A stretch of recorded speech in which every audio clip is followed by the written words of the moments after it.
ವಿಶೇಷವಾಗಿ ನನ್ನ ಮಾನಸ ಗುರುಗಳಾದ ಪೂಜ್ಯ ಭದ್ರಗಿರಿ ಅಚ್ಯುತದಾಸರಿಗೆ, ಶ್ರೀ ಆರ್ ಗುರುರಾಜ ನಾಯ್ಡುರವರಿಗೆ, ಶ್ರೀ ಹಂಡೆ ಗುರು ವೇದವ್ಯಾಸರಿಗೆ ದೀರ್ಘ ಈ ಎಲ್ಲರೂ ಗುರು ಹಿರಿಯರಿದ್ದೀರಾ, ವಿದ್ವಾಂಸರಿದ್ದೀರಾ, ಪಂಡಿತರಿದ್ದೀರಾ, ಇಡೀ ಗುರು ವೃಂದವೇ ಬಂದಿದೆ. ನನ್ನ ಗುರುಗಳು ಸಹ ಇದ್ದಾರೆ, ನಾನು ಪಾಠವನ್ನು ಕಲಿತಂತಹ ಗುರುಗಳಿದ್ದಾರೆ. ಹಾಗಿರುವಾಗ ಹರಿಕಥೆಯಲ್ಲಿ ಏನಾದರೂ ಲೋಪದೋಷಗಳಿದ್ರೆ ಕ್ಷಮಿಸಬೇಕು ಅಂತ ಕೋರುತ್ತಾ, ಕಥೆಯಲ್ಲಿ ಯಾವಾಗಲೂ ಅಷ್ಟೇ ಚಿಕ್ಕ ಮಕ್ಕಳನ್ನ ಮನೆಯಲ್ಲಿ ಮಕ್ಕಳಿದ್ರೆ ಏನ್ ಮಾಡ್ತೀವಿ ಅಂತಂದ್ರೆ, ಯಾರಾದ್ರೂ ಹಿರಿಯರು, ದೊಡ್ಡವರು, ಜ್ಞಾನಿಗಳು ಇಲ್ಲ ಸ್ವಾಮಿಗಳು ಬಂದ್ರೆ ಮನೆಯಲ್ಲಿ ಮಕ್ಕಳ ಹತ್ರ ಒಂದು ಶ್ಲೋಕ ಹೇಳಪ್ಪ, ಒಂದು ಹಾಡು ಹಾಡಪ್ಪ ಅಂತ ಹಾಡಿಸ್ತಾರೆ. ಯಾಕೆ? ಅವ್ರಿಗೆ ಗೊತ್ತಿಲ್ಲ ಅಂತಲ್ಲ, ಈ ಮಗು ಅವ್ರ ಮುಂದೆ ಹೇಳಿದ್ರೆ ಅನುಗ್ರಹ ಆಗುತ್ತೆ, ಆ ಮಗುದು ಬಾಯಿ ಶುದ್ಧಿ ಆಗುತ್ತೆ ಅಂತ. ಅದೇ ರೀತಿ ನಿಮ್ಮೆಲ್ಲರ ಒಂದು ಸಾನ್ನಿಧ್ಯದಲ್ಲಿ ಹೇಳ್ತಕ್ಕಂಥ ಒಂದು ಅವಕಾಶ ನನಗೆ ಲಭಿಸಿದೆ. ಏನಾದರೂ ತಪ್ಪು ಹೇಳಿದ್ರೆ ಕ್ಷಮಿಸಬೇಕು, ನನ್ನ ತೊದಲು ನುಡಿಗಳನ್ನ ಆ ಭಗವಂತನ ಚರಣಾರ್ದಿಂದ ಕಲ್ಪಿಸ್ತೇನೆ ಅಂತ ಹೇಳ್ತಾ, ಸುಂದರ ಕಾಂಡ ಎಂಬ ಹರಿಕಥೆಯನ್ನು ಕೇಳಿ ನಾವೆಲ್ಲರೂ ಆ ಭಗವಂತನ ಕೃಪೆಗೆ ಭಾಗಿಗಳಾಗೋಣ. ಅಂಜಿಕಿನ್ಯಾತ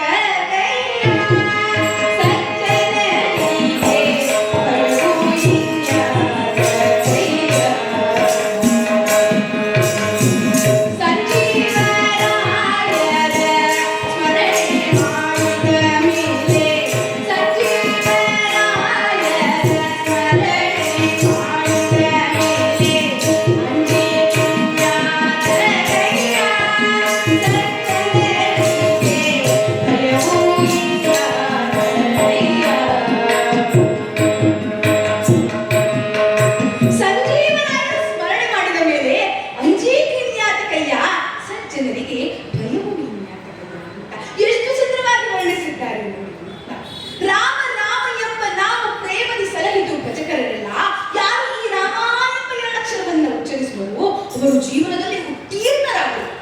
ಶಿಲೆಯು ಬಾಲೆಯಾಗುವುದು, ಕೀಚಕುಲದಲ್ಲಿ ಅವತರಿಸಿದಂತಹ ಆಂಜನೇಯ ಭಾವಿ ಬ್ರಹ್ಮಾನಿಸಿಕೊಂಡ ಕೇವಲ ರಾಮ ಎಂಬ ಅಕ್ಷರವನ್ನು ಉಚ್ಚಾರ ಮಾಡಿ, ರಾಮ ರಾಮ ಎಂಬ ನಾಮ ಪ್ರೇಮದಿ ಸಲಹಿತು ಭಜಕರಲ್ಲ ಅಂತ ಹೇಳ್ತಾರೆ. ರಾಮ ಗಮನಲ್ಲಿ ಕಾಣಲೆಂದು ಹೇಳಬೇಡ, ಅವನೇ ಶ್ರೀರಾಮ ಸಂದೇಹ ಬೇಡ. ಶ್ರೀರಾಮ ರಾಮ ರಾಮೇತಿ ರಮೇ ರಾಮೇ ಮನೋರಮೆ ಸಹಸ್ರನಾಮ ತತ್ತುಲ್ಯಂ ರಾಮ ನಾಮ ವರಾನನೆ. ಈಶ್ವರ ವಾಚ ಅಂತ ಹೇಳಿ ವಿಷ್ಣು ಸಹಸ್ರನಾಮವಾದ ನಂತರ ಪರಮೇಶ್ವರ ಪಾರ್ವತಿಗೆ ಹೇಳ್ತಕ್ಕಂತಹ ಮಾತು ರಾಮ ರಾಮ ರಾಮ ಅಂತ 3 ಬಾರಿ ಹೇಳಿದ್ರೆ ಸಾಕು, ಸಹಸ್ರನಾಮವನ್ನು ಉಚ್ಚಾರ ಮಾಡಿದಂತಹ ಪುಣ್ಯ ಬರುತ್ತೆ ಅಂತ. ಅಂತಹ ರಾಮನಾಮವನ್ನ ಸದಾ ಸ್ಮರಿಸ್ತಾ ಇರ್ತಕ್ಕಂಥ, ಸದಾಕಾಲ ರಾಮ ರಾಮ ರಾಮ ರಾಮ ಅಂತ ರಾಮ ಧ್ಯಾನದಲ್ಲೇ ನಿರತನಾಗಿರ್ತಕ್ಕಂಥ ಆ ಸಂಜೀವರಾಯನನ್ನು ನೆನೆದರೆ ಅಂಜಿ ಕಿನ್ಯಾತ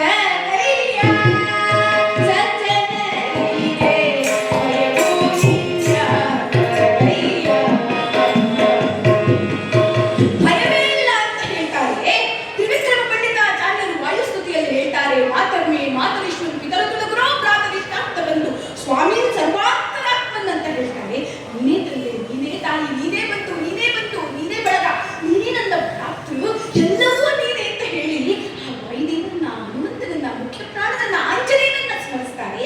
ಭೂತ ಪಿಶಾಚ ವಿಕಟನ ಯಾವೆ ಮಹಾವೀರ ಜಪು ನಾಮ ಸುನಾವೆ ಅಂತ ಹೇಳಿ ತುಳಸೀದಾಸರು ಹನುಮಾನ್ ಚಾಲಿಸದಲ್ಲಿ ಹೇಳ್ತಾರೆ. ಹಾಗೆ ಅಂಜಿಕೆ ಯಾಕೆ ಅಂತ, ನಮಗೆ ಜೀವನದಲ್ಲಿ ಏನೇ ಸಾಧನೆಯನ್ನ ಮಾಡಬೇಕು ಅಂತಂದ್ರೆ ರಾಮ ರಾಮ ರಾಮ ಅಂತ ರಾಮಧ್ಯಾನವನ್ನು ಮಾಡಿರ್ತಕ್ಕಂಥ ಆ ವಾಯುದೇವರನ್ನ, ಮುಖ್ಯ ಪ್ರಾಣನನ್ನು ನೆನೆದರೆ ಸಾಕು.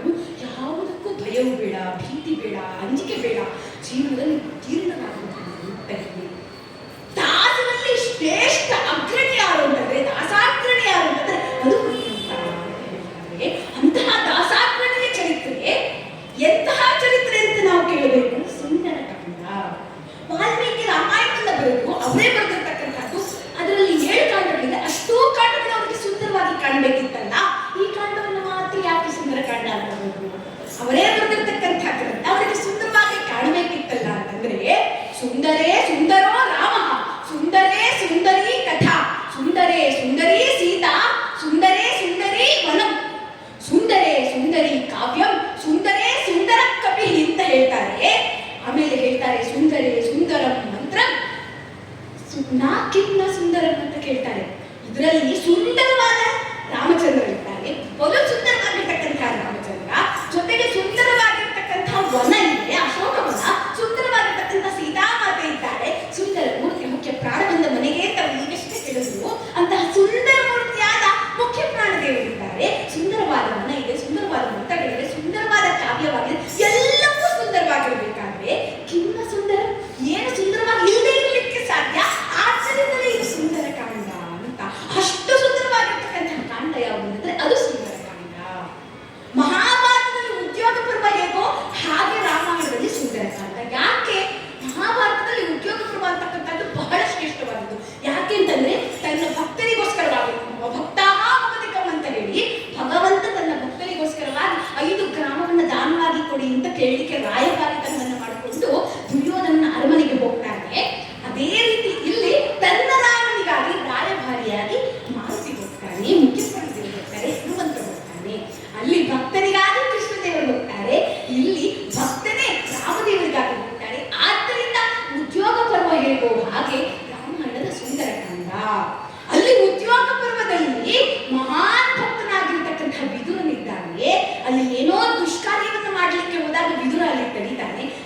ವಿಶೇಷ ಏನು ಅಂತಂದ್ರೆ ವಾಲ್ಮೀಕಿಯ ಸುಂದರಕಾಂಡದಲ್ಲಿ 68 ಸರ್ಗಗಳಿದೆ. ಆದರೆ ಶ್ರೀಮದಾಚಾರ್ಯರು ಅಂದ್ರೆ ಶ್ರೀಮಧ್ವಾಚಾರ್ಯರು ತಾತ್ಪರ್ಯ ನಿರ್ಣಯದಲ್ಲಿ 50 ಶ್ಲೋಕಗಳಲ್ಲಿ ಇಡೀ ಸುಂದರಕಾಂಡದ ವರ್ಣನೆಯನ್ನ ಕೊಟ್ಟಿದ್ದಾರೆ. ಅದರ ಆಧಾರಿತವಾಗಿ ಇದು ಸುಂದರಕಾಂಡ. ಆದ್ದರಿಂದ ಇದು ಹನುಮಂತ ವಿರಚಿತ ಸುಂದರಕಾಂಡ. ಯಾಕಂದ್ರೆ ಹನುಮಂತನೇ ಭೀಮ, ಹನುಮಂತನೇ ಮಧ್ವಾಚಾರ್ಯರು, ಅದೇ ಮಧ್ವಾಚಾರ್ಯರು ಅವರ ಕಥೆಯನ್ನೇ ಬರೆದಿದ್ದಾರೆ ಸುಂದರಕಾಂಡವನ್ನ. ಹಾಗಿರುವಾಗ ಹನುಮಂತ ವಿರಚಿತ ಸುಂದರಕಾಂಡವನ್ನ ಕೇಳಿ ನಾವೆಲ್ಲರೂ ಆ ಮುಖ್ಯ ಪ್ರಾಣದೇವರ ಕಥೆಗೆ ಭಾಗಿಗಳಾಗೋದು. ರೋಮ ರೋಮಕ್ಕೆ ಕೋಟಿ ಲಿಂಗಯ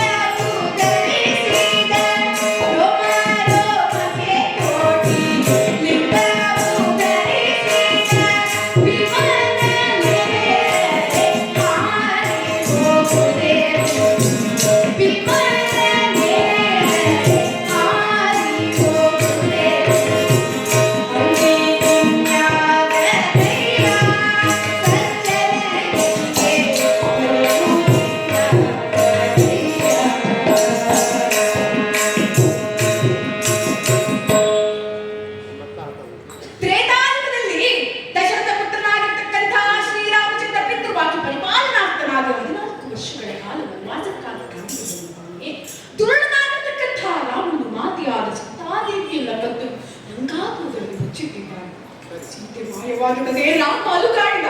ಎಲ್ಲಿನ ಸೀತಾ ಸೀತಾ ಸೀತಾ ಎಂದು ಹುಡುಕಾಡುತ್ತಿದ್ದಾನೆ.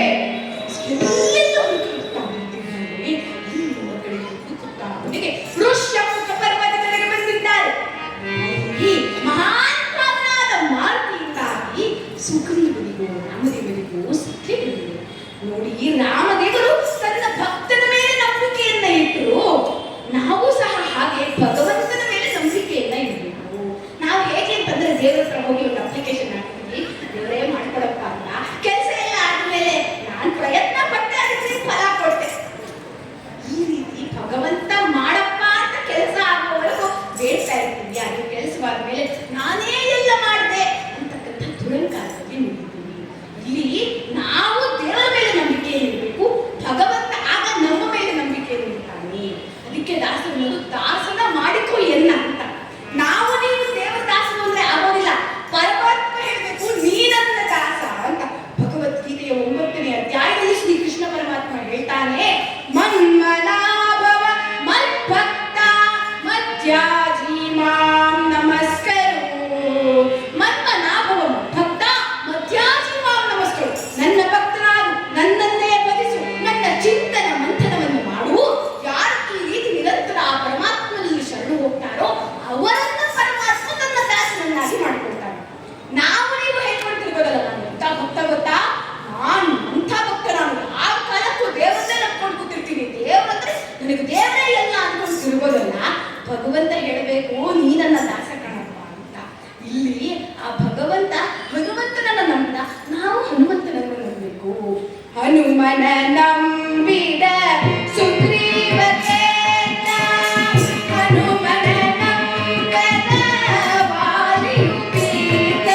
ಸುಗ್ರೀವ ಹನುಮಂತನನ್ನ ಹತ್ತಿರಕ್ಕೆ ಕರೆದಿದ್ದಾನೆ. ಅಯ್ಯ, ರಾಮ ನಮಗೆ ಮಾಡಿರುವ ಸಹಾಯವನ್ನ ಈ ಜೀವನದಲ್ಲಿ ನಾವು ಮರೆಯಲು ಸಾಧ್ಯವಿಲ್ಲ.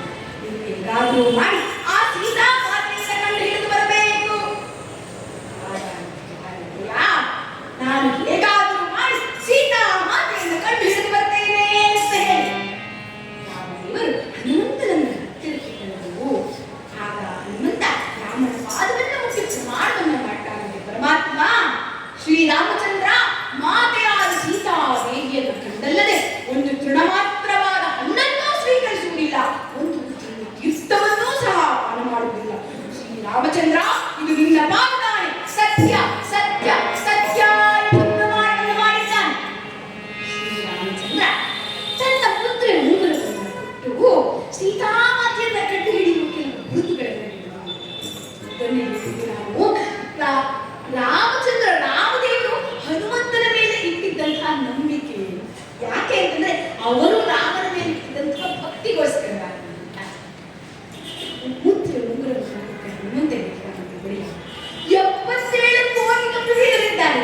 ಎಲ್ಲರನ್ನ ಬಿಟ್ಟು ನನಗೆ ಮಾತ್ರ ಮುದ್ರೆ ಉಂಗುರವನ್ನ ಕೊಟ್ಟು ನೀನು ಸೀತಾಮಾತೆ ಕಂಡು ಹಿಡಿಯುವ ಗುರುತುಗಳನ್ನ ಹೇಳ್ತಿದ್ದೀಯಾ ಅಂದರೆ ಗುಪ್ತ ವಿಚಾರಗಳನ್ನ ಹೇಳ್ತಿದ್ದೀಯಾ ಅಂದರೆ ಇಂತಹ ಭಾಗ್ಯಶಾಲಿ ದೇವ, ಆಶೀರ್ವಾದವನ್ನು ಮಾಡು, ಹೋಗಿ ಬರ್ತೇನೆ ಅಂತ ಹೇಳಿ ರಾಮ ಧ್ಯಾನವನ್ನು ಮಾಡಿಕೊಂಡು ಹೊರಟಿದ್ದಾರಂತೆ. ರಾಮ ಮಂತ್ರವ ಜಪಿಸೋ ಹೇ ಮನುಜ, ರಾಮ ಮಂತ್ರವ ಜಪಿಸೋ. ಆ ಮಂತ್ರ ಈ ಮಂತ್ರ ಜಪಿಸಿ ಕೇಳಲು ಬೇಡ, ಮಂತ್ರ ಈ ಮಂತ್ರ ಜಪಿಸಿ ಕೇಳಲು ಬೇಡ.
ಸೋಮಶೇಖರ ಕನ್ನ ಸತಿಗೆ ಹೇಳಿದ ಮಂತ್ರ, ಸೋಮಶೇಖರ ಕನ್ನ ಸತಿಗೆ ಹೇಳಿದ ಮಂತ್ರ.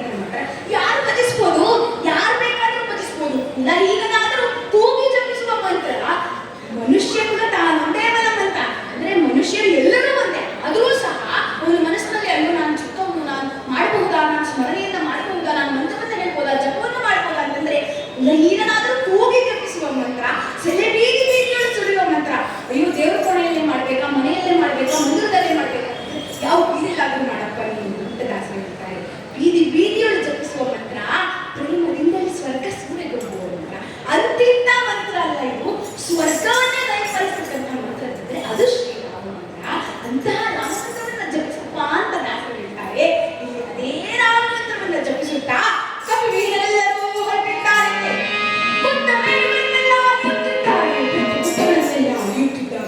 ಎಷ್ಟು ಹುಡುಕಿದರೂ ಸಹ ಸೀತಾ ಮಾತೆ ಜಾಡು ಸಿಕ್ಕಲಿಲ್ಲ. ಏನು ಮಾಡುವುದು ಅಂತ ಹೇಳಿ ಎಲ್ಲೆಲ್ಲೋ ಹುಡುಕಾಡುತ್ತಾ ಕಾಡು ಮೇಲುಗಳನ್ನೆಲ್ಲ ಅಲಿಯುತ್ತಾ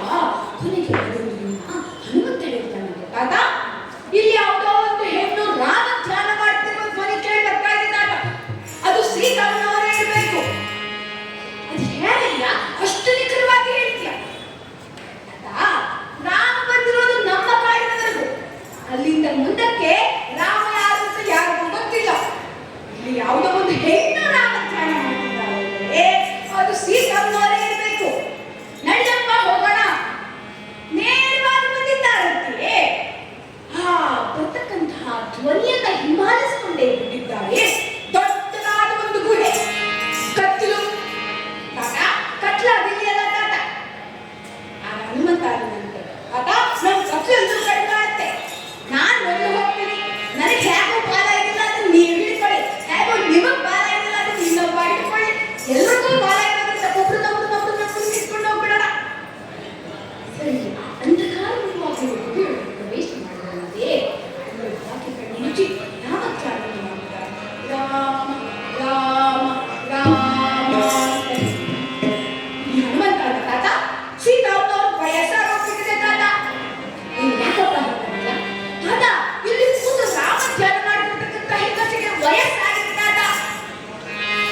ನಾನು ವಿಚಾರಿಸೋಣ ನಾವು ಅಂತ ಹೇಳಿ ಬಂದ್ರೆ ಆ ತಾಯಿ ಕಣ್ಣು ಮುಚ್ಕೊಳ್ಳೆ. ಹನುಮಂತ ಜಾಂಬವಂತ ಸ್ವಾಗತ ತಿಂತಾಳೆ.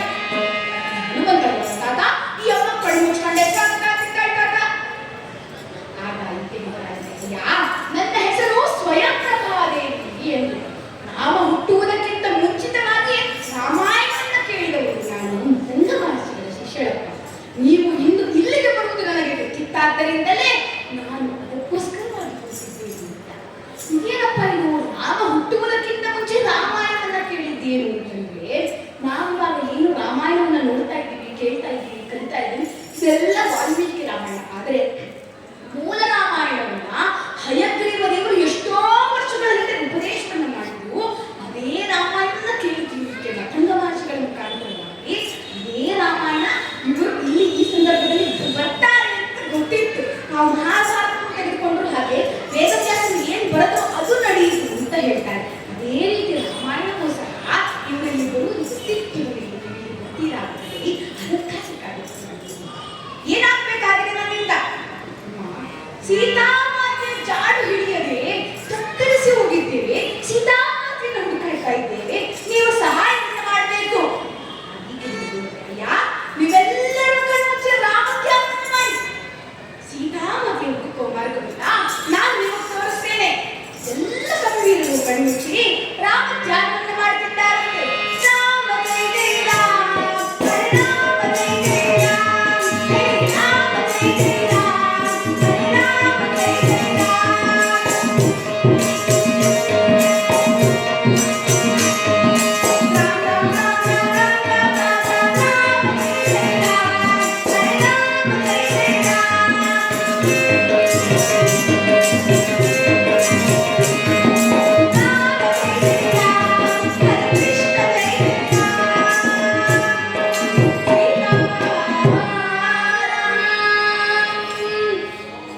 ಕಪಿವೀರರೆಲ್ಲರೂ ಕಣ್ಬಿಟ್ಟು ನೋಡುವುದರೊಳಗಾಗಿ ದಕ್ಷಿಣ ತೀರದ ಸಮುದ್ರದ ಬುಡಕ್ಕೆ ಬಂದುಬಿಟ್ಟಿದ್ದಾರೆ. ಅಲ್ಲಿ ಸ್ವಯಂ ಪ್ರಭಾ ದೇವಿ ಇವರಿಗೆ ಹಣ್ಣುಗಳನ್ನು ಕೊಟ್ಟು ಫಲವನ್ನು ಕೊಟ್ಟು ಸತ್ಕರಿಸಿ, ಅಯ್ಯ ಇಲ್ಲಿಂದ ಮುಂದಕ್ಕೆ ಸೀತಾಮಾತೆಯನ್ನು ಹುಡುಕುವುದಕ್ಕೆ ನಿಮಗೆ ಅನುಕೂಲವಾಗುತ್ತೆ ಅಂತ ಹೇಳಿ ಹೊರಟಿದ್ರು. ಈ ಕಪಿವೀರರೆಲ್ಲರೂ ಸೇರಿದರು. ಈ ತಾರ ಎಂಬಾತ ಬಂದ. ಅವನು ಅಂಗದನಿಗೆ ಸೋದರ ಮಾವನಾಗಬೇಕು. ಅಂದ್ರೆ ವಾಲಿಯ ಮಗ ಅಂಗದ, ವಾಲಿಯ ಹೆಂಡತಿಯ ತಪ್ಪ ಇವನು. ಈ ತಾರ ಅಂತಕ್ಕಂಥವನು ಅವನು ಬಂದ. ನಾನು ಒಂದು 2 ನಿಮಿಷ ಮಾತಾಡಬಹುದಾ? ಸರಿ ಆಯ್ತಪ್ಪ ಮಾತಾಡ. ಏನೋ ಎಲ್ಲ ಸೀತಾಮಾತೆ ಮುಗಿಸ್ತಾ ಇದ್ದೀವಿ, ಎಲ್ಲರೂ ಹೇಳಿ ಎಲ್ಲಿ ಸಿಗ್ಬೋದು, ಏನ್ ಮಾಡ್ಬೋದು ಮಾತಾಡ. ಇವನಂತ ಅಲ್ಲ, ಎಷ್ಟು ತಿಂಗಳಾಯ್ತು ಸೀತಾಮಾತೆ ಹುಡ್ಕೊಂಡು ಅಲ್ಲಿಂದ ಕೊನೆಗೀಗ ದಕ್ಷಿಣದ ಮೂಲೆಗೆ ಬಂದಿದ್ದೀವಿ, ಎಲ್ಲೂ ಸಿಗ್ಲಿಲ್ಲ ಸೀತಾಮಾತೆ. ನಾವು ಈಗ ಸೀತಾಮಾತೆಯನ್ನು ಹುಡುಕಿದ್ರೆ ನಮ್ಗೇನ್ ಸಿಗುತ್ತೆ? ನೋಡಿ, ಯಾವತ್ತು ದೇವರ ಕಾರ್ಯದಲ್ಲಿ ಸ್ವಾರ್ಥ ಇರಬಾರ್ದು. ರಾಮ ಕಾರ್ಯ ಅಂದ್ರೆ ದೇವರ ಕಾರ್ಯ, ನನಗೇನ್ ಸಿಗುತ್ತೆ ಅಂತ ಇರಬಾರ್ದು. ಭಗವಂತ ಏನಾದ್ರು ಇವನಿಗೆ ನಾನು ಕಣ್ಣು ಕೊಟ್ರೆ ನನಗೇನ್ ಸಿಗುತ್ತೆ, ಇವನಿಗೆ ನಾನು ಕೈ ಕೊಟ್ರೆ ನನಗೇನ್ ಸಿಗುತ್ತೆ ಅಂತ ಭಗವಂತ ಒಂದು ಕ್ಷಣ ಅಂದ್ಕೊಂಡ್ರೆ ನಮ್ಮ ಕಥೆ ಏನಾಗುತ್ತೆ? ಭಗವಂತನಿಗೆ 2 ಕಣ್ಣು, 2 ಕೈ, 2 ಕಾಲು, ತುಂಬ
ಎಲ್ಲರೂ ಸೇರ್ಕೊಂಡ್ಬಿಡ್ತಾರೆ, ಕುಡಿದಿರ್ತಾರೆ. ಒಬ್ರು ಹೋಗಿದ್ರೆ ಎಲ್ಲರೂ ಅವ್ರ ಹಿಂದೆ ಹೋಗ್ಬಿಡೋದು, ಎಲ್ಲರೂ ಒಂದೊಂದು ಮಾತಾಡ್ಲಿಕ್ಕೆ ಶುರು ಮಾಡಿದ್ರು. ಅವನಿಗೇನು ಅಂತಂದ್ರೆ ವಾಲಿ ಇದ್ದಿದ್ರೆ ವಾಲಿ ರಾಜನಾಗ್ತಾ ಇದ್ದ, ಕೊನೆಗೆ ವಾಲಿಯ ಮಗ ರಾಜನಾಗ್ತಾ ಇದ್ದ, ರಾಜನ ಸೋದರ ಮಾವ ಅಂತ ಹೇಳ್ಕೊಳ್ಬಹುದು.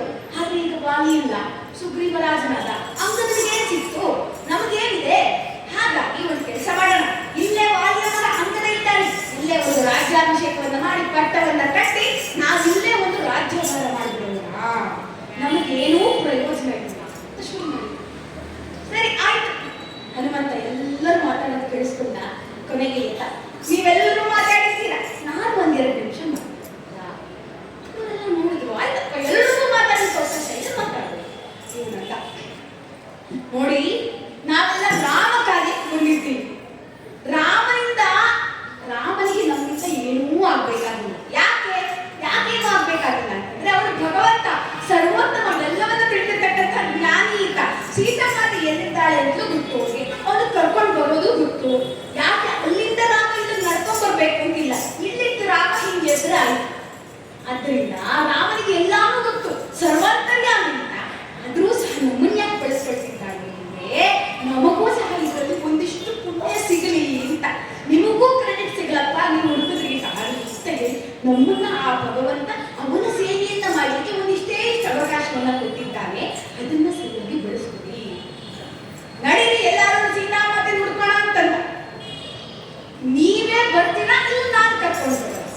ಸಾಮಾನ್ಯವಾಗಿ ನಮ್ಮಲ್ಲಿ ಹೇಗೆ ಅಂತಂದ್ರೆ ಎಲ್ಲೋ ಒಂದು ಪಕ್ಕದ ಮನೆ, ಈ ಸುಶೀಲಮ್ಮ ನಾಡಿದ್ದು ಬದ್ರಿಗೆ ಹೋಗ್ತಾ ಇದ್ದೀವಿ, ಬರ್ತೀರಾ ಅಂತಂದ್ರೆ ಬರಲ್ಲ ಅಂದ್ಬಿಟ್ರೆ ನಾವೇನ್ ಮಾಡ್ತೀವಿ, ಆಯ್ತು ಬಿಡಿ, ನೋಡಕ್ಕೂ ಯೋಗ ಇರ್ಬೇಕು, ನಾವು ಹೋಗಿ ಬರ್ತೀವಿ ಹೀಗಂತೀವಿ. ಆದ್ರೆ ಹನುಮಂತ ಆಗಲ್ಲ, ನೀವೇ ಬರ್ತೀರಾ ಇಲ್ಲ ನಾನು ಕರ್ಕೊಂಡು ಹೋಗೋದು ಅಂದ್ರೆ ತನ್ನ ಸಂಗಡಿಗರನ್ನೂ ಸಹ ತನ್ನ ಜೊತೆ ಕರ್ಕೊಂಡು ಹೋಗ್ತಾನೆ.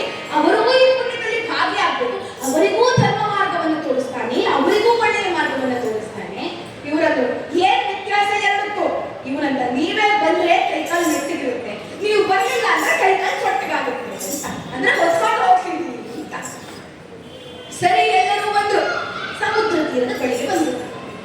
ಆಯ್ತಪ್ಪ, ಆಯ್ತಾ, ಆಸೆ ಇದೆ ಅಂತ ಸಮುದ್ರ 100 ಯೋಜನ ಯಾರು ಹಾಡ್ಲಿಕ್ಕಾಗಲ್ಲ, ಈಗಾದ್ರೂ ನಿನ್ನ ಆಸೆಯನ್ನ ಬಿಟ್ಬಿಡು. ಎಲ್ಲರೂ ಸೇರಿದ್ರು. ಏನ್ ಮಾಡೋದು? ಇವನು ಇಷ್ಟಕ್ಕೆ ಬಿಡ್ಲಿಲ್ಲ.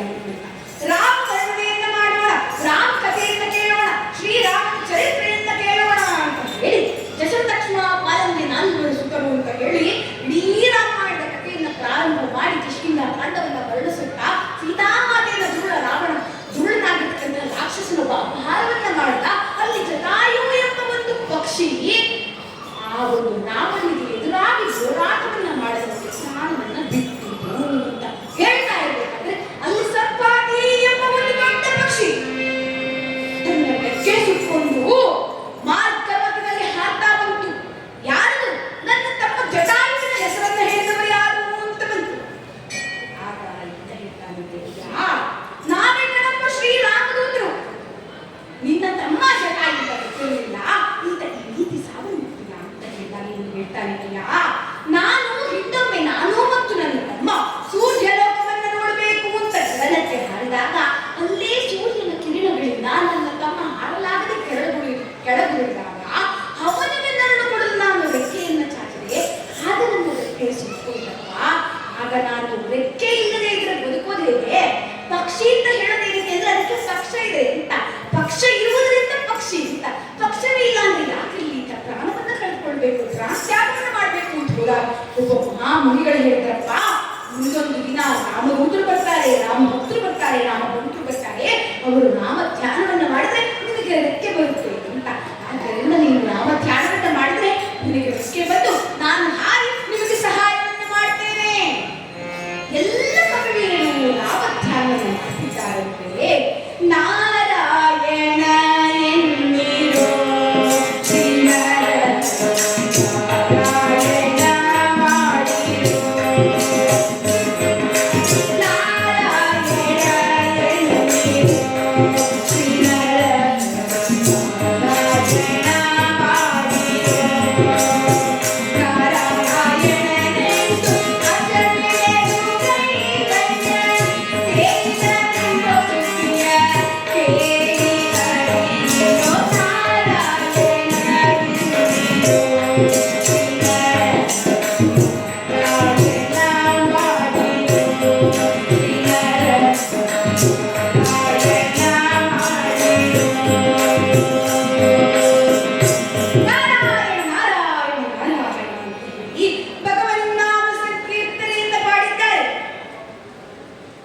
ಕೂಡಲೇ ಆ ಸಂಪಾದನೆಗೆ ಬಂದು ಅವನು ಗಗನ ಮಾರ್ಗದಲ್ಲಿ ಹಾರಿ ಅಲ್ಲಿ ಹೇಳ್ತಿದ್ದಾನಂತೆ, ಮೋಹನ್ ಕಪಿವೀರನೇ, ಅದು ನೋಡಿ ಕಾಣುತ್ತದೆ ಲಂಕಾಪಟ್ಟಣ.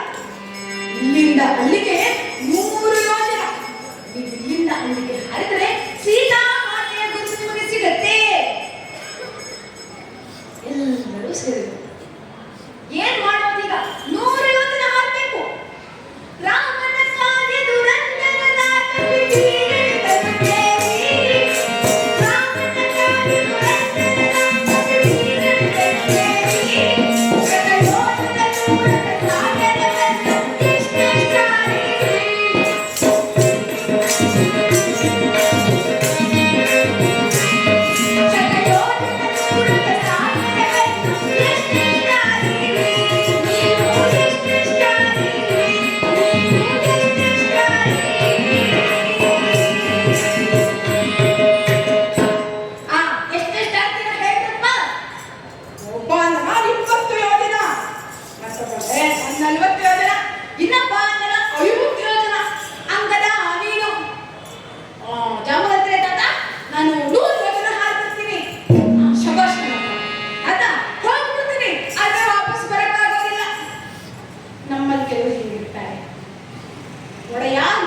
ಬೆಳಿಗ್ಗೆ 4 ಗಂಟೆಗೆ ಟ್ರೈನ್ ಹೋಗ್ಬೇಕು, ರೈಲ್ಗೆ ಬೆಳಿಗ್ಗೆ ಬೇಗ ಸ್ವಲ್ಪ ಎಬ್ಬಿಸ್ಬಿಡು ಇವನದಕ್ಕೆ.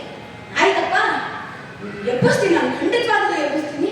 ನಾನು ಒಂಚೂರು 3:45ಕ್ಕೆ ಎಬ್ಬಿಸ್ಬಿಡ್ತೀನಿ. ನಾನು ದಿನ 4 ಸಮಯದಲ್ಲಿ ಸಹಾಯ ಅಂದರೆ ಹೀಗಲ್ಲ. ಸಮಯಕ್ಕಾಗಬೇಕು, ಸಮಯಕ್ಕಾಗದೇ ಇದ್ದು ಪ್ರಯೋಜನವಿಲ್ಲ. ಸಮಯದಲ್ಲಿ ಸಹಾಯ ಅಂದ್ರೆ ಹೇಗೆ ಮಾಡಬೇಕು? ಸಮಯದ ಒಂದು ಅರಿವನ್ನ ಇಟ್ಕೊಂಡಿರ್ಬೇಕು, ಸಮಯಕ್ಕೆ ಇರಬೇಕು, ಎಲ್ಲಿ ಯಾವಾಗ ಏನ್ ಮಾತನಾಡಬೇಕು ಅನ್ನೋದು ನಮಗೆ ಗೊತ್ತಿರಬೇಕು. ಕೆಲವರು ಇರ್ತಾರೆ, ಎಲ್ಲಿ ಏನ್ ಮಾತನಾಡಬೇಕು ಅಂತಾನೆ ಗೊತ್ತಿರೋದಿಲ್ಲ, ಸಭೆಗೆ ಬಂದಿರ್ತಿರ್ತಾರೆ. ಒಂದು ಸಲ ಹೀಗೆ ವಿಧವೆಯರ ಸಂಘದ ವಾರ್ಷಿಕೋತ್ಸವ ನಡೆಯುತ್ತಿದೆ. ಅಲ್ಲಿ ಒಬ್ಬ ಮಂತ್ರಿಯನ್ನ ಆಹ್ವಾನಿಸಿದ್ದರು. ಎಂದಿನಂತೆ ಭಾಷಣ ಬಿಗಿಯಲು ಆರಂಭಿಸಿದ ಈ ಮಂತ್ರಿ ಏನು ಹೇಳಿದ ಗೊತ್ತೇ? ನಿಮ್ಮ ಸಂಘದ ಸದಸ್ಯರ ಸಂಖ್ಯೆ ದಿನೇ ದಿನೇ ಶುಕ್ರ ಪಕ್ಷದ ಚಂದ್ರನಂತೆ ವೃದ್ಧಿಯಾಗಲಿ. ಅಲ್ಲಿದ್ದ ವಿಧವೆಯರೆಲ್ಲ ಶೋಕಾರದ ಚಪ್ಪಾಳೆ ತಟ್ಟಿದರೆ ಅಲ್ಲಿ ಉಪಸ್ಥಿತರಿದ್ದ ಮುತ್ತೈದೆಯರ ಇಲ್ಲಿ ಯಾರೋ ಒಬ್ಬರು ಪುರೋಹಿತರು ಅಂತ ಹೇಳಬಾರದು, ಅಂತಹ ಪುರೋಹಿತರು ತಿಥಿ ಊಟಕ್ಕೆ ಬಂದ್ಬಿಟ್ಟು ಇಂತಹುದೇ ಧರ್ಮ ಕಾರ್ಯಗಳು ಸದಾ ನಿಮ್ಮ ಮನೆಯಲ್ಲಿ ನಡೆಯುತ್ತಿರಲಿ ಅಂತ ಆಶೀರ್ವಾದ. ಅಲ್ಲ, ಆದಿತ್ಯನ ಆಶೀರ್ವಾದಕ್ಕೆ ದೇವರು ಕೂಡ ತಥಾಸ್ತು ಅಂದ್ಬಿಟ್ರೆ ಆ ಭಟ್ರಿಗೆ ಆಗಾಗ ತಿಥಿ ಊಟ ಪೂಜೆ ವಚನ ಇದನ್ನೆಲ್ಲ ನಾನು ಎಲ್ಲಿ ಯಾವಾಗ ಏನು ಮಾತನಾಡಬೇಕು ಎಂಬುದೇ ಅರಿವಿನಲ್ಲಿ ನೋಡಿ ಜೀವನವೆಲ್ಲ ಹಾಸ್ಯಾಸ್ಪದವಾಗಬೇಕು. ಮಾತು ಮುತ್ತಿನಂತಿರಬೇಕು, ನುಡಿದರೆ ಮುತ್ತಿನ ಹಾರದಂತಿರಬೇಕು, ನುಡಿದರೆ ಸ್ಫಟಿಕದ ಸಲಾಕೆಯಂತಿರಬೇಕು, ನುಡಿದರೆ ಲಿಂಗ ಮುಚ್ಚಿಕೊಂಡು ಎನ್ನುವಂತಿರಬೇಕು ಅಂತ ಬಸವಣ್ಣನ ವಚನದಲ್ಲಿ ಹೇಳ್ತಾರೆ. ಹಾಗೆ ನಮ್ಮ ಮಾತು ಅನ್ನೋದನ್ನ ನಾವು ಬಹಳ ಸ್ಥಿತಿಯಲ್ಲಿ ಇಟ್ಕೊಂಡಿರ್ಬೇಕು. ನಮ್ಮ ನಾಲ್ಗೆಯನ್ನು 2ಕ್ಕೆ ಬೆಳೆಸ್ತೀವಿ. ಯಾವುದಕ್ಕೆ ಅಂದ್ರೆ ಬೇಡಪ್ಪನ್ನ ಅನ್ನೋದಕ್ಕೆ, ಬೇಡಪ್ಪನ್ನ ತಿನ್ನೋದಕ್ಕೆ. ಅದರಿಂದ ನಮ್ಮ ಜೀವನದಲ್ಲಿ ಕಣ್ಣನ್ನ ಕೊಟ್ಟಿದ್ದಾನೆ. ಯಾಕೆ ಕೊಟ್ಟಿದ್ದಾನೆ? ಬೇಡದೇ ಇರೋ ಸೀರಿಯಲ್ ನೋಡ್ತೀವಿ ಅಂತ ಕೊಟ್ಟಿದ್ದಾನೆ, ಬೇಡದೇ ಇರೋ ವೆಬ್ ಸೀರೀಸ್ ನೋಡ್ತೀವಿ ಅಂತ ಕೊಟ್ಟಿದ್ದಾನೆ. 2 ಕಿವಿಯನ್ನ ಕೊಟ್ಟಿದ್ದಾನೆ. ಯಾಕೆ? ಇಯರ್ಪಾಡ್ಸ್ ಹಾಕೊಂಡು ಗಾಡಿ ಓಡಿಸಿ ಅಂತ ಕೊಟ್ಟಿದ್ದಾನೆ. ಬಾಯನ್ನ ಕೊಟ್ಟಿದ್ದಾನೆ. ಯಾಕೆ ಕೊಟ್ಟಿದ್ದಾನೆ? ಅಕ್ಕಪಕ್ಕದ ಮನೆಯವರು ಚಾಡಿ ಮಾತಾಡಿ ಬೇಡದೇ ಇರೋದನ್ನ ಮಾತಾಡಿ ಅಂತ ಕೊಟ್ಟಿದ್ದಾನೆ. 2 ಕೈಯನ್ನ ಕೊಟ್ಟಿದ್ದಾನೆ. ಬರೀ ಬೇಡದೇ ಇರೋ ಕೆಲಸಗಳನ್ನ ಮಾಡಲಿಕ್ಕೆ, ಮೊಬೈಲ್ ಅನ್ನ ಉಜ್ಜೋದಕ್ಕೆ, ಇದಕ್ಕೋಸ್ಕರ ಕೊಟ್ಟಿದ್ದಾನೆ. ಈ ರೀತಿಯ ಜೀವನವನ್ನು ನಾವೆಲ್ಲರೂ ಸಹ ನಡೆಸ್ಕೊಡ್ತಾ ಇದ್ದೀವಿ. ಆದರೆ ಭಗವಂತನಿಗೆ ಕಣ್ಣುಗಳನ್ನ ಕೊಟ್ಟಿದ್ದಾನೆ. ಆ ಭಗವಂತನ ದಿವ್ಯ ಸ್ವರೂಪವನ್ನು ನೋಡಿ ಆನಂದವನ್ನ ಪಡಪ್ಪ. 2 ಕಿವಿಯನ್ನ ಕೊಟ್ಟಿದ್ದಾನೆ. ಭಗವಂತ ಕೀರ್ತನೆಯನ್ನ ಕೇಳು. ಮಲಗಿ ಪರಮಾನಂದದಿ ಪಾಡಲು ಕುಳಿತು ಕೇಳುವ, ಕುಳಿತು ಪಾಡಲು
ಬೆಡ್ಮೇಲೆ ಯಾರಾದ್ರೂ ಹಾಡ್ತಾರಪ್ಪ?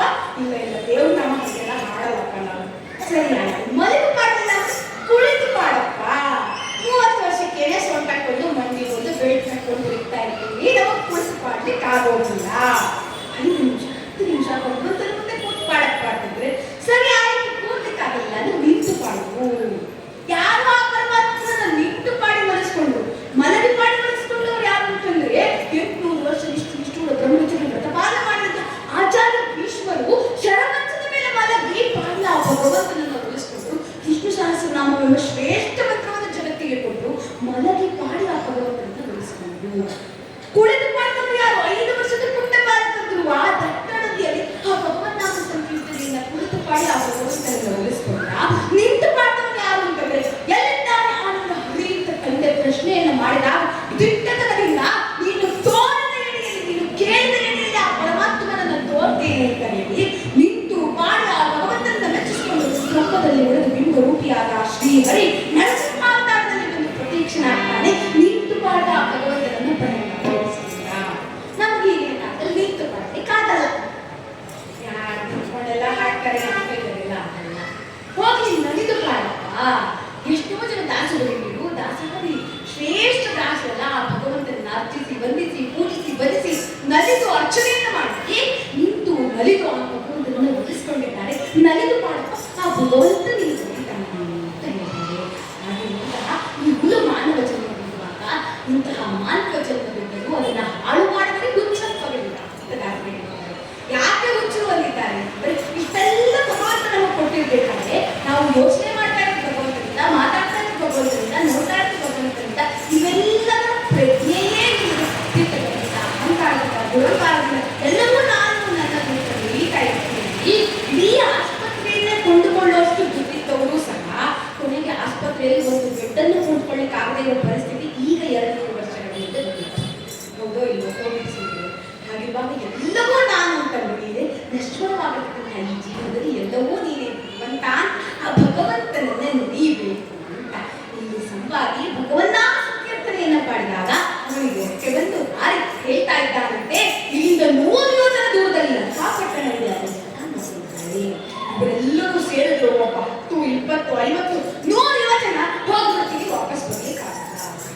ಜಾಂಬವಂತ ಅಂತ ಕೇಳ್ತಾ ಇದ್ದಾರಂತೆ, ಕಾಕ ಯಾರು ಹೋಗ್ತಾರೆ ಈಗ? ಅದನ್ನು ಮಾಡಲಿ ಕುಳಿತಿದ್ದಾನೆ. ಮಹೇಂದ್ರ ಗಿರಿ ಅಂತ ಕೂತು ಏನೂ ಅರಿಯದವನಂತೆ ಗಲ್ಲದ ಮೇಲೆ ಕೈಯನ್ನು ಕುಳಿತಾನಲ್ಲ ಮಾರುತಿ, ಅವನೇ ಸಮರ್ಥ. ಅವನು ಸಮರ್ಥ ಹೌದಪ್ಪ, ಅವನು ಈಶ್ವರಾಂಶದಿಂದ ಜನಿಸಿದವನು. ಅಂಜನಿ ಕೇಸರಿ ಇವರ ಪುತ್ರನಾಗಿ ಜನಿಸಿದಂಥವನು. ಕೇಸರಿ ಮಹಾ ತಪಸ್ವಿಯಾದರೆ ಅಂಜನಿ ದೇವಿ 12 ವರ್ಷಗಳ ಕಾಲ ಉಪವಾಸ ವ್ರತವನ್ನು ಆಚರಿಸಿ ಗರ್ಭದಲ್ಲಿ ವಾಯುದೇವರನ್ನ ಪಡೆದಿಲ್ಲಂತೆ.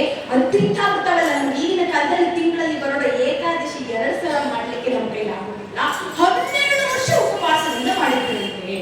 ಉಪವಾಸ ಅಂದ್ರೆ ಏನು? ಈಗಿನ ಕಾಲದಲ್ಲಿ ಏನ್ರಿ ಇವತ್ತೇನ್ ಅಡ್ಗೆ ಮಾಡಿದ್ರಿ? ಇವಾಗ ಏಕಾದಶಿ ಊಟ ಬಿಟ್ಟ ಪಳಾರ ಮಾಡ್ತೀವಿ. ಏನ್ ಪಳಾರ ಮಾಡ್ತೀರಾ? 1 ಸೇರುವರೆ ಉಪ್ಪಿಟ್ಟು, 1 ಚಮಚ ಕಾಫಿ. ಸಂಭೋ ಕ್ಷೇತ್ರ ಯಾತ್ರೆಗೆ ಹೋಗಿರ್ತಾರೆ ಅವರು. ಏನು ಈ ಬದ್ರಿ ಎಲ್ಲ ಪ್ಯಾಕೇಜ್ ಅಲ್ಲಿ ಕರ್ಕೊಂಡು ಹೋಗ್ತಾರಲ್ಲ, ಈಗೆಲ್ಲ ಕ್ಷೇತ್ರ ತೀರ್ಥಕ್ಷೇತ್ರ ಕರ್ಕೊಂಡು ಹೋಗ್ತಾ ಇರ್ತಾರೆ. ಅವರು ತೀರ್ಥಕ್ಷೇತ್ರಕ್ಕೆ ಬುಕಿಂಗ್ ಮಾಡ್ಬೇಕಾದ್ರೆ ಫೋನ್ ಮಾಡಿ ಮೊದಲು ಕೇಳೋದು, ನೋಡಿ ಸ್ವಾಮಿ ನೀವ್ ಏನ್ ಕೊಟ್ರ ಕೊಡ್ಲಿಲ್ಲ ಅಂದ್ರೂ ಪರವಾಗಿಲ್ಲ, ನಮ್ಗೆ ಕಾಫಿ ಬಂದು ಅಂದ ತಕ್ಷಣ ಬಂದು ಬಿಟ್ಕೊಡ್ಬೇಕು. ಅದಕ್ಕೆ ಇವ್ರು ಹೇಳೋದು, ಅಯ್ಯೋ ನಮ್ಮಲ್ಲಿ ಕೆಟ್ಲು ಕೇಶವಾಚಾರ ಅಂತಿದ್ದಾರೆ, ಅನ್ನಿಸ್ಬಿಟ್ಟೆ ಕಾಫಿ ಕೊಡ್ತಾರೆ ಬನ್ನಿ ನೀವು.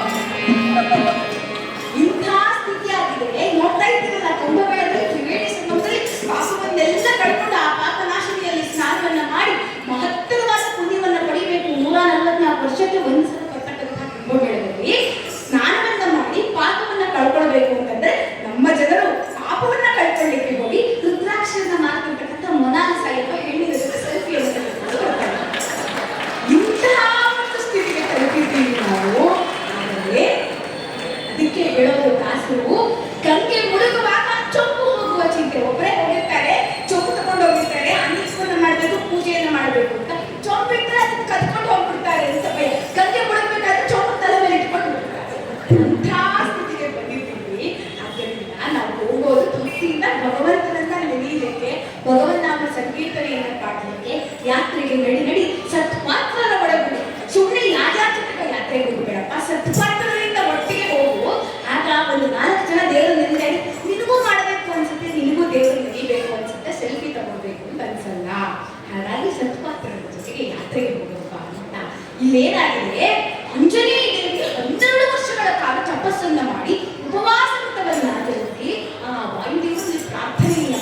ಕಿತ್ತಾಟಗಳಿಲ್ಲ, ಹುಳು ಉಪ್ಪಟೆಗಳ ಮಧ್ಯದಲ್ಲಿ ಜೀವನ ಮಾಡ್ಬೇಕಂತಿಲ್ಲ. ಇದನ್ನ ನಾವ್ ಯಾಕೆ ಯೋಚನೆ ಮಾಡ್ಬೇಕು? ಅಯ್ಯೋ ಹುಟ್ಟುದ್ರೋ ಬದುಕುದ್ರೋ ಏನೋ ಮಾಡ್ಲಪ್ಪ, ಯಾಕೆ ನಾವ್ ಇದನ್ನ ಯೋಚನೆ ಮಾಡ್ಬೇಕು ಅಂತಂದ್ರೆ, ಮಗು ಸಹ ಗರ್ಭದಲ್ಲಿ ಏನಾದ್ರೂ ಸಮಸ್ಯೆಗಳಿರುತ್ತೆ. ಗರ್ಭವಾಸದಲ್ಲಿ ನಾವು ಏನು ಮುಂದಿನ ಜನ್ಮಾಂತರಗಳಲ್ಲಿ ನರಳಾಡಬೇಕು. ಇದನ್ನು ನಾವು ಸಂಕಲ್ಪವನ್ನ ಮಾಡಿದ್ರೆ ಆ ಭಗವಂತನಿಗೆ ಗರ್ಭವಾಸದಿಂದ ಅವನಿಗೆ ಬಾಧೆ ಇಲ್ಲ ಅಂತ ಸ್ಮರಣೆ ಮಾಡಿದ್ರೆ ಭಗವಂತ ನಮ್ಮ ಬಾಧೆಯನ್ನ ಕಡಿಮೆ ಮಾಡ್ತಾನೆ. ಅದರಿಂದ ಭಗವಂತನ ಜ್ಞಾನ ಇದ್ರೆ ಸಾಕು. ಭಗವಂತ ಹೀಗೆ ಈತ ಸರ್ವೋತ್ತಮ, ಅವನಿಗೆ ಗರ್ಭವಾಸವಿಲ್ಲ, ಅವತಾರವನ್ನು ಮಾಡ್ತಾನೆ, ಜನ್ಮ ಹುಟ್ಟು ಸಾವುಗಳಿಲ್ಲ ಅನ್ನೋ ಚಿಂತನೆ ಏನು ಮಾಡುದು. ನಮ್ಮ ಹುಟ್ಟು ಸಾವು ಬಾಧೆಗಳಿಂದ ಸಂಕೋಲೆಗಳಿಂದ ನಮ್ಮನ್ನ ದೂರ ಮಾಡ್ತಾನೆ ಅಂತ ಹೇಳ್ತಾರೆ. ಹಾಗಾಗಿ ಈ ಅಂಜನಿ ದೇವಿಯ ಗರ್ಭದಲ್ಲಿ ಜನಿಸಿದ್ದಾನೆ. ಒಂದು ಕಥೆ ಇದೆ. ಹನು ಅಂತಕ್ಕಂಥ ಸ್ಥಳವನ್ನ ಮಂಥನ ಮಾಡಿದ್ದರಿಂದ ಹನುಮಂತ ಎಂಬ ಹೆಸರು ಪ್ರಾಪ್ತವಾಯಿತು. ಇಂದ್ರದೇವರು ವಜ್ರಾಯುಧದಿಂದ ಹನುಮಂತನಿಗೆ ಏಟನ್ನ ಕೊಟ್ಟರು. ಆಗ ಈಗಿನ ದವಡೆ ಮುರಿದು ಹೋಯ್ತು. ಆದ್ದರಿಂದ ಹನುಮಂತ ಅನ್ನೋ ಹೆಸರು ಪ್ರಾಪ್ತವಾಯಿತು. ಅಲ್ಲ ಸ್ವಾಮಿ, ಸುಂದರ ಮೂರ್ತಿ ಮುಖ್ಯ ಪ್ರಾಣ ಅಂತ ಹೇಳಿದ್ದೀವಿ. ಒಂಚೂರು ಹಲ್ಲುವಾಗಿದ್ರೆ ಸುಂದರಿ ಅಂತ ಹೇಳ್ತೀವ, ಅವ್ರನ್ನ ಹಲ್ಲು ಮುರಿದೋಗಿದ್ರೆ ಸುಂದರವಾಗಿದ್ದಾರೆ ಅಂತ ಹೇಳ್ತೀವ. 32 ಗುಣ ಲಕ್ಷಣಗಳಿರ್ತಕ್ಕಂತಹ ಆ ಭಗವಂತನಿಗೆ ಹೇಗೆ ಅವಲಕ್ಷಣಗಳಿಲ್ಲವೋ, ಭಗವಂತನಾದ ಶ್ರೀರಾಮಚಂದ್ರ ಹನುಮಂತನಿಗೆ ಬ್ರಹ್ಮದೇವರ ಪಟ್ಟವನ್ನ ಕೊಡ್ಬೇಕಾದ ಹೇಳ್ತಾರಂತೆ. ಯಾವುದೇ ರೀತಿಯ ಅವಗುಣಗಳಿಲ್ಲ, ಅವಲಕ್ಷಣಗಳಿಲ್ಲ, ಏನೂ ನಿನ್ನಲ್ಲಿ ಲೋಪ ದೋಷಗಳಿಲ್ಲ, ಆದ್ದರಿಂದ ನಿನಗೆ ಬ್ರಹ್ಮ ಪದವಿಯನ್ನ ಕೊಡ್ತೀನಿ ಅಂತ. ಆಗಿರುವಾಗ ಅಂತಹ ಹನುಮಂತನಿಗೆ ಹಲ್ಲು ಮುರಿದೋಯ್ತು ಅಂತ ಯೋಚನೆಯನ್ನು ಮಾಡಿದ್ರೆ ನಮಗೆ ಪಾಪ ಬರುತ್ತೆ. ಆದ್ದರಿಂದ ಹನುಮನ್ನುವ ಸ್ಥಳವನ್ನ ಮತಿಸಿದರೂ ಕೂಡ ಏನೂ ಆಗಲಿಲ್ವಂತೆ ಹನುಮಂತನಿಗೆ. ಏನು ವಜ್ರಾಯುಧದ ಪೆಟ್ಟನ್ನು ತಿಂದು ಏನೂ ಆಗದಿದ್ದ ಕಾರಣ ಈತ ಹನುಮಂತ ಅಂತ ಸಂಕಲ್ಪವನ್ನ ಮಾಡಬೇಕು. ಮತ್ತೊಂದು ಕಥೆಯನ್ನ ಹೇಳ್ತಾರೆ. ಹನುಮಂತನಿಗೆ ಅವನ ಬಲದ ಅರಿವು ಅವನಿಗೆ ಇರಲಿಲ್ಲ. ಏನಪ್ಪಾ ಇದು, ಈ ತರ ಒಂದು ಶಾಪ ಇತ್ತ? ವಾಯುದೇವರಿಗೆ ಯಾರಾದ್ರೂ ಶಾಪವನ್ನ ಕೊಡಲು ಸಾಧ್ಯನಾ? ಹನುಮಂತನಿಗೆ ಅವರ ಸಾಮರ್ಥ್ಯದ ಅರಿವು ಅವರಿಗಿಲ್ಲ ಅಂತ. ಹನುಮಂತನನ್ನ ಸ್ಮರಣೆಯನ್ನ ಮಾಡಿದ್ರೆ, ಮುಖ್ಯ ಪ್ರಾಣದೇವರ ಆಂಜನೇಯನ ಸ್ಮರಣೆಯನ್ನ ಮಾಡಿದ್ರೆ, ಸುಮಧ್ವ ವಿಜಯದ 2ನೇ ಸರ್ಗದ ಪಾರಾಯಣವನ್ನ ಮಾಡಿದ ಫಲಶ್ರುತಿಯಲ್ಲಿ ಹೇಳ್ತಾರೆ, ನಿಮ್ಮಲ್ಲಿ ಯಾವ್ದಾದ್ರೂ ಗುಣಗಳು ಗುಪ್ತವಾಗಿದ್ರೆ, ಅಡಗಿದ್ರೆ, ಸುಪ್ತವಾಗಿದ್ರೆ ಅದೆಲ್ಲವೂ ಪ್ರಕಟವಾಗುತ್ತೆ, ಒಳ್ಳೆಯ ಗುಣಗಳು ಜಗತ್ತಿಗೆ ಕಾಣುತ್ತೆ ಅಂತ. ಯಾಕೆ? ಈಗ ನೋಡಿ, ನಮ್ಮ ಮನೇಲಿ ಕೆಲವರು ಅಡಿಗೆ ತುಂಬಾ ಚೆನ್ನಾಗಿ ಮಾಡ್ತಾರೆ. ಯಾರಾದ್ರೂ ಮನೆಗೆ ಬಂದಾಗ ಅಡಿಗೆ ಹಾಳಾಗುತ್ತೆ. ನೋಡಿದ್ರೆ ಇಂಥದ್ದು ಯಾವಾಗಲೂ ಒಳ್ಳೆ ಅಡಿಗೆಯನ್ನು ಮಾಡ್ತಿರ್ತಾರೆ. ನೀವು ಒಬ್ಬರ ಒಂದನ್ನ ಸ್ಪೆಷಲ್ ಆಗಿ ಏನೋ ಮಾಡ್ಕೋಬೇಕು ಅಂದ್ರೆ ಬಹಳ ರುಚಿಯಾಗಿರುತ್ತೆ. ಯಾರಿಗಾದ್ರೂ ಮನೆಗೆ ಬಂದವ್ರಿಗೆ ಮಾಡಿದಾಗ ಅದು ಕೆಟ್ಟು ಹೋಗ್ತಿದೆ. ಸುಮಧ್ವ ವಿಜಯದ ಪಾರಾಯಣವನ್ನು ಮಾಡಿದ್ರೆ ನಮ್ಮಲ್ಲಿರ್ತಕ್ಕಂಥ ಈ ತರದ ಗುಣಗಳು ಗುಪ್ತವಾಗಿ ಇರುತ್ತೆ, ಅದು ಪ್ರಕಟವಾಗುತ್ತೆ ಅಂತ. ಅಂತಹ ಮಧ್ವಾಚಾರ್ಯರ ಆಂಜನೇಯರ ಸ್ಮರಣೆಯನ್ನ ಮಾಡಿದ್ರೆ ನಮ್ಮ ಅವಗುಣಗಳು ದೂರವಾಗಿ ಒಳ್ಳೆಯ ಗುಣಲಕ್ಷಣಗಳು ಪ್ರಕಟವಾಗುತ್ತೆ ಅಂತಂದ್ರೆ, ಅಂತಹ ಆಂಜನೇಯರಿಗೆ ಗುಣಗಳು ಅವರ ಸಾಮರ್ಥ್ಯದ ಅರಿವಿಲ್ಲ ಅಂತ ನಾವು ಚಿಂತನೆಯನ್ನ ಮಾಡಬಾರದು. ಸರ್ವದಾ ಭಗವಂತನಲ್ಲಾಗಲಿ, ವಾಯುದೇವರಲ್ಲಾಗಲಿ, ಗುರುಗಳಲ್ಲಾಗಲಿ ಲೋಪದೋಷವನ್ನು ಹುಡುಕಬಾರದು. ಇಲ್ಲಿ ಈ ಆಂಜನೇಯನೇ ಸರ್ವರಿಗೂ ಸಮರ್ಥ ಅಂತ ಜಾಂಬವಂತರು ಹೇಳ್ತಾ ಇದ್ದಾರೆ. ಆಂಜನೇಯನ ಬಳಿಗೆ ಬಂದಿದ್ದಾರೆ. ಎಷ್ಟು ಸಾಹಸವಂತ ನೀನೇ ಬಲವಂತ, ಮೂರ್ತಿ ಕೈಲೆ ಕಲಿತೆ ಹನುಮಂತ, ಅನ್ನುವ ಕಲೆಯಲ್ಲಿ ಕುಂತಿ ಜಟಾಡಿ ಇದ್ದರು.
ಹೇಳ್ತಾರೆ.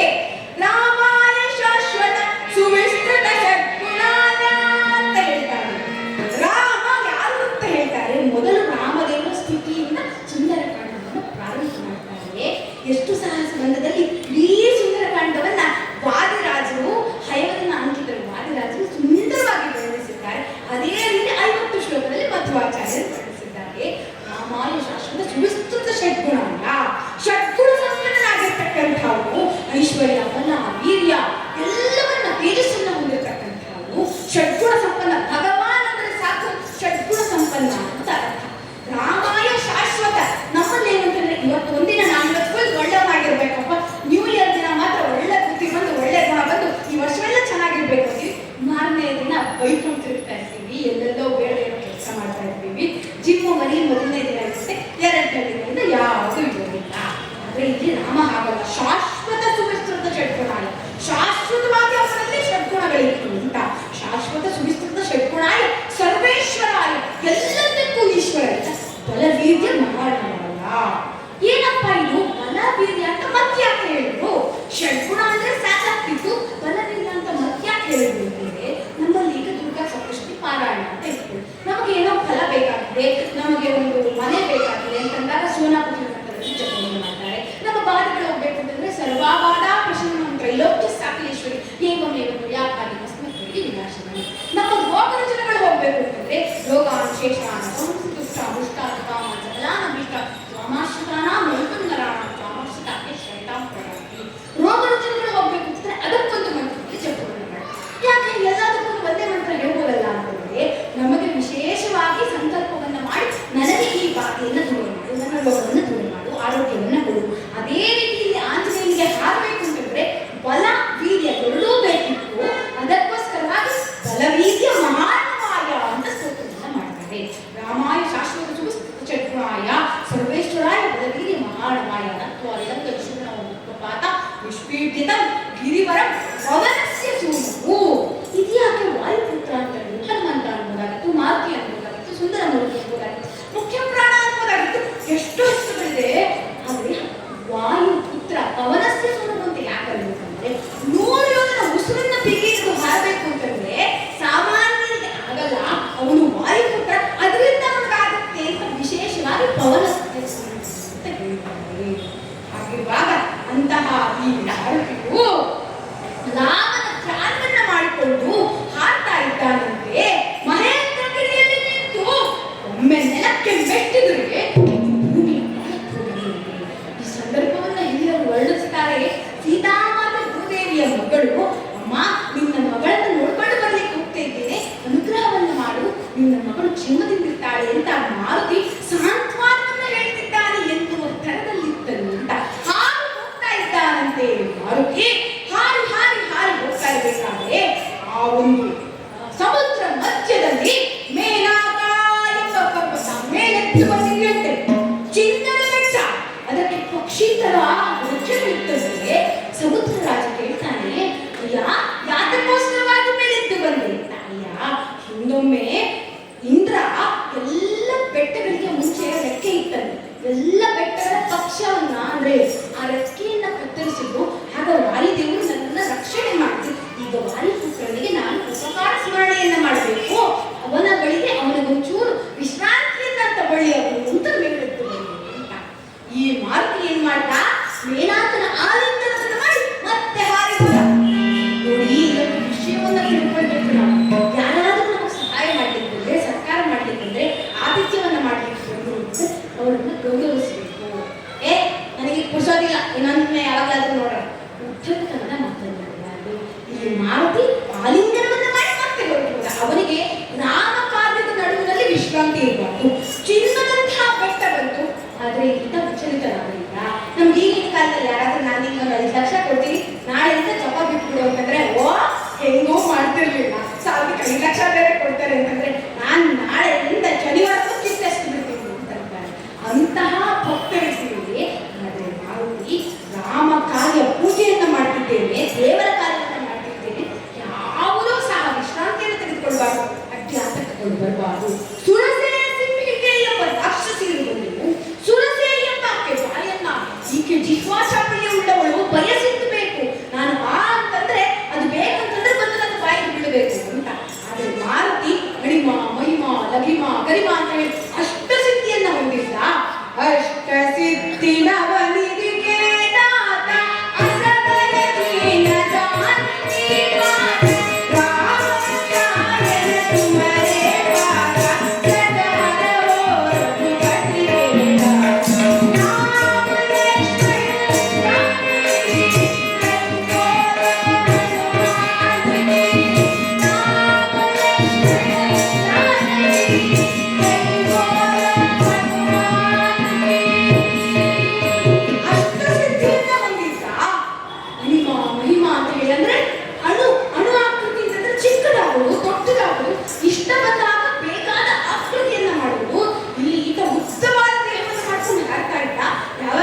ಮಾಡಿ ನೇರವಾಗಿ ಲಂಕಾಪಟ್ಟಣದ ಕೋಟೆ ಬಾಗಿಲಲ್ಲಿ ಇಳಿದ. ರಾಮರಪ್ಪಣೆಯಿಂದ ಶರತಿಯ ದಾರಿ ಆ ಮಹಲಂಕೆಯ ಕಟ್ಟೆಗೆ ಸ್ವಾಮಿಯ ಪ್ರೇಮಕ್ಕೆ ಕಟ್ಟಿದ ಈ ಮನೆಯೊಳಗಿನ ದಾರಿ ದೂರದಿಂದ ದೂರದ ಪುರವನೆ ನೋಡಿ ಬರಲಿ ರಾಮನ ಸ್ಮರಣೆಯ ಮಾಡಿ ಹಾರಿದ ಹರಿಸಿಲಕ್ಕಿ ಹಾರಿದ ಮುಗಿಲೆ ಕಂಡು ಬರಾಡಿ ಬಿಟ್ಟು ಸಾಹಸವನ್ನ ಸೀತೆ ಬಲವಂತ ಬಳಿಗೆ ಹನುಮಂತ ಬಳಿಗೆ ಹನುಮಂತ ಲಂಕೆಗೆ ಬಂದು ನಿಂತಾನೆ. ಅಲ್ಲಿ ಲಂಕಿಣಿ ಎಂಬಾಕೆ ಲಂಕೆಗೆ ಅಧಿದೇವತೆಯಾಗಿ ದುರ್ಗಾದೇವಿಯ ಗಣಗಳಲ್ಲಿ ಒಬ್ಬಳಿಗೆ ರಾಕ್ಷಸಿಯಾಗಿರುವ ದೇವತೆಯಾಗಿತ್ತು. ಆದ್ದರಿಂದ ಈಕೆಯನ್ನು ಜಯಿಸಿದ್ರೆ ಮಾತ್ರ ಲಂಕಾಪಟ್ಟಣಕ್ಕೆ ಪ್ರವೇಶವನ್ನು ಮಾಡಿಕೊಂಡು ಮಾರುತಿ ಈಕೆಯೊಡನೆ ಹೋರಾಡಿ ಈಕೆಯನ್ನು ಸೋಲಿಸಿ ಲಂಕಾಪಟ್ಟಣವನ್ನು ಪ್ರವೇಶಿಸುತ್ತಿದ್ದಾನೆ. ಈಕೆ ಬಿಟ್ಟಾಳಂತೆ ಮಾರುತಿ ಇಂದಿನಿಂದ ರಾವಣನಿಗೆ ಪ್ರಾರಂಭವಾಯಿತು. ಅವನಿಗೆ ಹೋಗಿ ಬಾ ಅಂತ ಹೇಳಿ ಕಳಿಸಿಕೊಟ್ಟಿದ್ದಾನೆ. ಮಾರುತಿ ಲಂಕಾಪಟ್ಟಣವನ್ನು ಪ್ರವೇಶಿಸಿದ್ದಾನೆ. ರಾತ್ರಿಯಲ್ಲಿ ಪ್ರವೇಶವನ್ನು ಮಾಡಿದ್ದಾನೆ. ನೋಡಿ, ದ್ವಾಪರದಲ್ಲಿ ಜಗದೊಡೆಯ ಶ್ರೀಕೃಷ್ಣನ ಅವತಾರವನ್ನು ನೋಡಿದ್ರೆ ರಾತ್ರಿಯ ಕಾಲದಲ್ಲಿ ಅವತಾರವಾಗುತ್ತೆ. ಯಾಕೆ ಅಂತಂದ್ರೆ ದುಷ್ಟರು ರಾಕ್ಷಸರು ಅವರೆಲ್ಲ ನಿಶಾಚರರು, ಅಂದ್ರೆ ರಾತ್ರಿ ಹೊತ್ತು ಎಚ್ಚರವಾಗಿರ್ತಾರೆ. ಅದಕ್ಕೆ ಕೃಷ್ಣ ರಾತ್ರಿಯಲ್ಲಿ ಜನ್ಮವನ್ನು ಮಾಡ್ದ. ಅದೇ ರೀತಿ ಮಾರುತಿ ಸಾಮಾನ್ಯವಾಗಿ ಯಾರಿಗಾದ್ರೂ ಭಯ ಇದ್ರೆ, ನಾವು ಯಾರಿಗಾದ್ರೂ ಮನೆಗೆ ನುಗ್ಗಬೇಕಂದ್ರೆ ಎಲ್ಲರೂ ಮಲಗಿರ್ಬೇಕಾದ್ರೆ ಅವ್ರು ಯಾರು ಇಲ್ಲದೆ ಇರುವ ಹೊತ್ತಿನಲ್ಲಿ ಹೋಗ್ತೀವಿ. ಆದ್ರೆ ಮಾರುತಿ ಹಾಗಲ್ಲ, ರಾಕ್ಷಸರು ರಾತ್ರಿ ಹೊತ್ತು ಎದ್ದಿರ್ತಾರೆ ಅಂತಂದ್ರೆ ನಾನು ಅದೇ ಸಮಯಕ್ಕೆ ಹೋಗ್ತೇನೆ ಅಂತ ರಾತ್ರಿಯಲ್ಲಿ ಲಂಕಾಪಟ್ಟಣದ ಪ್ರವೇಶವನ್ನು ಮಾಡ್ತಾರೆ. ಯಾವ ಅಂಜಿಕೆ ಇಲ್ಲ, ಯಾವ ಭಯವಿಲ್ಲ. ಲಂಕಾಪಟ್ಟಣವನ್ನು ಪ್ರವೇಶಿಸಿದ್ದಾನೆ. ಎಲ್ಲೆಲ್ಲ ಹುಡುಕಾಡ್ತಾ ಇದ್ದಾನಂತೆ. ಎಲ್ಲ ಕಡೆಯಲ್ಲಿ ಹುಡುಕಿ ಹುಡುಕಿ ಹುಡುಕಿ ಕೊನೆಗೆ ರಾಮನ ಅಂತಃಪುರದಲ್ಲಿ ರಾಮನ ಪಕ್ಕದಲ್ಲಿ ಮಲಗಿದ್ದಾನೆ. ಸೀತಾಮಾತೆಯನ್ನ ಅಲ್ಲಿ ಮಲಗಿರ್ತಕ್ಕಂತಹ ಮಂಡೋದರಿಯನ್ನು ನೋಡಿ, ಸೀತಾಮಾತ ಎಂತ ಕೆಲಸ ಮಾಡ್ತಕ್ಕಮ್ಮ, ಒಂದು ಕ್ಷಣ ಸೀತೆ ಎಂದು ಭ್ರಮಿಸಿದ ಮಂಡೋದರಿಯನ್ನ. ಇದು ಅಪರಾಧವಲ್ಲವೇ ಅಂತಂದ್ರೆ ಮಾತಿ ಬ್ರಹ್ಮಚಾರಿ, ಅವನ ಯಾರನ್ನ ನೋಡಿದ್ರು ತಾಯಿ ಅಂತ ಕಾಣ್ತಾ ಇಲ್ಲ. ಅವನಿಗೆ ಸದ್ಯಕ್ಕೆ ಸೀತೆಯೇ ತಾಯಿಯಾಗಿದ್ದರಿಂದ ಯಾರನ್ನ ನೋಡಿದ್ರು ಸೀತೆ ಅಂತ ಭಾವಿಸುವುದು ಸಹಜವಾಗಿರುತ್ತದೆ. ನೇರವಾಗಿ ಬಂದ ನೋಡ್ತಾನೆ. ಆದ್ರೆ ಪಾದವನ್ನು ನೋಡ್ದ, ಪದುಮರೇಖೆಯೂ ಇಲ್ಲ ಪಾದದಲ್ಲಿ, ಪದುಮರೇಖೆಯೂ ಇಲ್ಲ ಪಾದದಲ್ಲಿ, ಪದ್ಮರೇಖೆ ಇಲ್ಲ, ನಡುಗತ್ತಿಯಲ್ಲಿ ವಿಧವತ್ವ ಕಾಣ್ತಾ ಇದೆ. ಆದ್ದರಿಂದ ಸೀತೆ ಇವಳಲ್ಲ. ಸೀತೆಗೋಸ್ಕರವಾಗಿ ಏನ್ ಮಾಡ್ಲಿ? ಅರಸುತ್ತ ಮಾರುತಿ ಈ ಪರಿಯೊಳಗೆ ಕಾಡಲು ಎಲ್ಲ ನಾಡಿ ನಗರ ಬಳಿಕ ಬೆತ್ತರಿಯೆಲ್ಲರೂ ನೋಡುತ್ತಾ ಓಡಾಡಿ ಸೀತಾಮಾತೆಗೆ ಕಾಣುವೆನೆಂದು ಅಶ್ವದಿಂದ ಸುತ್ತಾಡಿ ಎಲ್ಲೂ ಕಾಣದೆ ಇರುವ ಮಾತೆ ಕಾಣದೆ ಸುತ್ತಾಡಿ ರಾಮ ರಾಮ ಜಯ ರಾಮ ರಾಮ ಜಯ ರಾಮ ರಾಮ ಜಯ ಶ್ರೀರಾಮ ರಾಮ ರಾಮ ಜಯ ರಾಮ ರಾಮ ರಾಮ ರಾಮ ಜಯ ರಘುರಾಮ ರಾಮ ರಾಮ ಜಯ ಶ್ರೀರಾಮ. ಎಲ್ಲೆಲ್ಲೂ ಹುಡುಕಾಡುತ್ತಾನಂತೆ. ಕೊನೆಗೆ ಅಶೋಕವನದಲ್ಲಿ ಏನಾಗಿದೆ ಎಂದರೆ ರಕ್ಕಸರ ಸಮೂಹದಲ್ಲಿ ಸೀತಾಮಾತೆ ದುಃಖದಲ್ಲಿ ಕುಳಿತಿದ್ದಾಳೆ. ಸೀತಾಮಾತೆ ಹೇಗಿತ್ತು ಅಶೋಕವನದಲ್ಲಿ ಅಂತಂದ್ರೆ, ಧೂಳನಾದಂತಹ ರಾವಣ ಏನಾದರೂ ಬಂದು ಈಕೆಯನ್ನು ಮಾತಾಡಿಸ್ಲಿಕ್ಕೆ ಪ್ರಯತ್ನವನ್ನ ಪಟ್ಟರೆ ಆ ಸೀತಾಕೃತಿ ಒಂದು ಹುಲ್ಲು ಕಡ್ಡಿಯನ್ನ ಎಸೆದು ಆ ಹುಲ್ಲು ಕಡ್ಡಿಯನ್ನ ಉದ್ದೇಶಿಸಿ ಮಾತನಾಡ್ತಿದ್ಲಂತೆ. ಅಲ್ಲಿದ್ದು ಸೀತಾಮಾತೆ ಎಲ್ಲ ಸೀತಾಕೃತಿ ಅಂತ ಹೇಳ್ತಾಳೆ. ಅಂದ್ರೆ ಸೀತಾಮಾತೆ ಇರಲಿಲ್ಲ, ಸೀತೆಯ ಆಕೃತಿ. ಈಗ ಜಗಜ್ಜನನಿ ಆದಿಶಕ್ತಿ ಜಗದಂಬೆ ಲಕ್ಷ್ಮೀದೇವಿ. ಯಾವತ್ತೂ ಸಹ ಲಕ್ಷ್ಮೀನಾರಾಯಣರಿಗೆ ಭೇದವಿದೆ, ಅವರು ದೂರ ಆಗ್ತಾರೆ ಅಂತ ನೆನೆಸಲೇಬಾರದು. ಸದಾಕಾಲ ಉತ್ಕಮನ ನಿವಾಸಿಯಾಗಿ ಸದಾಕಾಲ ಎಡಕ್ಕೆ ಭೂಮಿ ಬಲಕ್ಕೆ ಶ್ರೀಯು ಎದುರಿನಲ್ಲಿ ದುರ್ಗಾದೇವಿ ಅಂತ ಹೇಳಿ ಸದಾಕಾಲ ತೊಡೆಯ ಮೇಲೆ ಲಘುವಿಯಾಗಿ ಬಿಡದೆ ಹರಿಯ ಮುದ್ದಿಪ್ಪಂತ ಮರಣ ಮಾಡಿಕೊಂಡೇ ಇರಲಿ ಅಂತ ದಾಸರು ವರ್ಣಿಸ್ತಾರೆ. ಸದಾಕಾಲ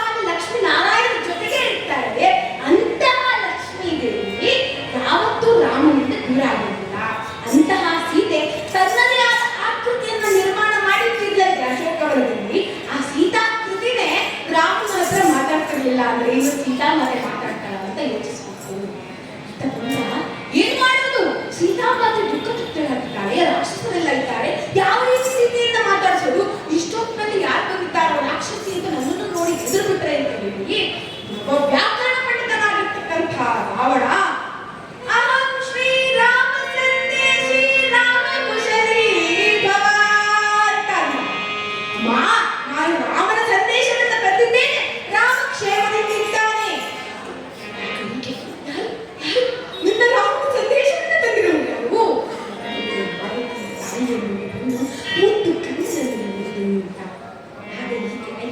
ನೀನು ರಾಮನ ಕಡೆ ಇರುವಂತ ನನಗೆ ನಂಬಿಕೆ ಬರುವುದಾದ್ರೂ ಹೇಗೆ?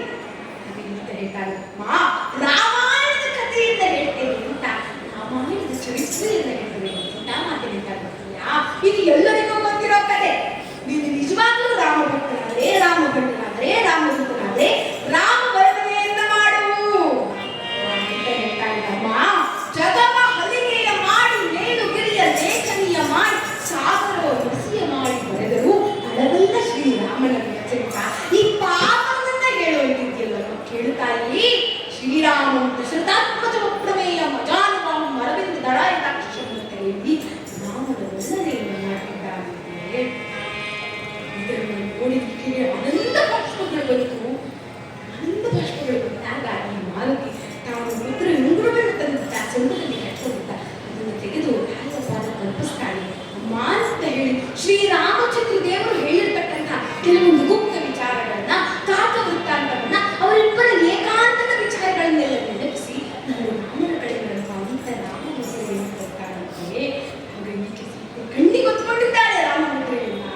ಹೇಳಿ ಶ್ರೀರಾಮನ ಬೆರಳನ್ನ ಸೇರಿದ ಮೊದಲುಗೊಂಡು ಇಂದಿನವರೆಗೂ ಅವನ ಜೊತೆಯಲ್ಲೇ ಇದ್ದೀಯ. ಆದರೆ ನಾನೆಂತಹ ದುರ್ಭಾಗ್ಯವಂತೆ ಅಂತ ಕಣ್ಣಲ್ಲಿ ನೀರನ್ನ ಹರಿಸ್ತಾಳಂತೆ. ಅಮ್ಮ, ನಿನ್ನನ್ನು ನೋಡಿದ ಗುರುತೇನಾದರೂ ಕೊಡಮ್ಮ. ಹಾಗಾಗಿ ತನ್ನ ತಲೆಯಲ್ಲಿರ್ತಕ್ಕಂಥ ವಿಜ್ಞಾನ ಸುಧಾರತ್ವವನ್ನು ಕೊಟ್ಟಿದ್ದಾಳೆ. ಅಮ್ಮ, ನಿನ್ನನ್ನು ನೋಡಿದ್ರೆ ಒಂದು ತೊಟ್ಟು ಹಣ್ಣನ್ನು ತಿನ್ನುವುದಿಲ್ಲ, ಒಂದು ಕರಡಿ ತೀರ್ಥವನ್ನು ಪಾನ ಮಾಡುವುದಿಲ್ಲ ಅಂತ ಪ್ರಮಾಣ ಮಾಡಿ. ನಿನ್ನನ್ನು ನೋಡಿದ ಕೂಡಲೇ ಹಸುವಾಗಿದೆಯಮ್ಮ. ಸಾಮಾನ್ಯವಾಗಿ ನಾವು ಮಕ್ಕಳು ಏನ್ ಮಾಡ್ತೀವಿ, ಅಮ್ಮ ನೋಡಿದ ತಕ್ಷಣ ಹಸು ಅಂತ. ಚಿಕ್ಕ ಮಕ್ಕಳೆಲ್ಲ ಹಾಗೆ ಅಮ್ಮ ಬಂದ ತಕ್ಷಣ ಅಮ್ಮ ಹಸುವು ಹಸು ಹಸು ಅಂತ ಹಠ ಮಾಡ್ತಾರೆ. ಹಾಗೆ ಮಾರುತಿ, ಅಮ್ಮ ನಿನ್ನ ನೋಡಿದ ಕೂಡಲೇ ಹಸು ಶುರುವಾಗಿದೆಯಮ್ಮ, ನಾನೀಗ ಏನಾದರೂ ಮಾಡಿ ಇಲ್ಲಿ ಊಟವನ್ನು ಮಾಡಬೇಕು. ಅಯ್ಯೋ ಮಾರುತಿ, ರಾಕ್ಷಸರಿದ್ದಾರೆ, ಏನ್ ಮಾಡ್ತೀಯಪ್ಪ? ಶೃಂಗಾರವನದೊಳಗೆ ಇದ್ದ ರಾಕ್ಷಸರ ಶೃಂಗವನರಿಸಿದ ಅತಿರಥ ಶೂರ. ಶೃಂಗಾರವನದೊಳಗೆ ಇದ್ದ ರಾಕ್ಷಸರ ಶೃಂಗವನರಿಸಿದ ಅತಿರಥ ಶೂರ. ತುಕ್ಕಿ ಅಕ್ಷಗಳ ಅಕ್ಷಯ ಸುವರ್ಣ ಕಂಬಿಸಿರುವೆ ಎಲ್ಲರ ದೂರು ಬೇಡಿದರೆಲ್ಲ ರಾಮನೇ ನೋಡಲಿ. ಕಿರೀಟ ಕಾಲಿಸಿದ ಇಂದ್ರಜಿತುವಲಿ. ದೂರು ಬೇಡಿದರೆಲ್ಲ ರಾಮನೇ ನೋಡಲಿ. ಕಿರೀಟ ಕಾಲಿಸಿದ ಇಂದ್ರಜಿತುವಲಿ. ಜೋರ ಕವಿಯಲ್ಲಿ ಹಿಡಿದವನೆಂದ ಶೂರನ ಕಳಿಸಿ ಹಿಡದವನೇ. ಎಷ್ಟು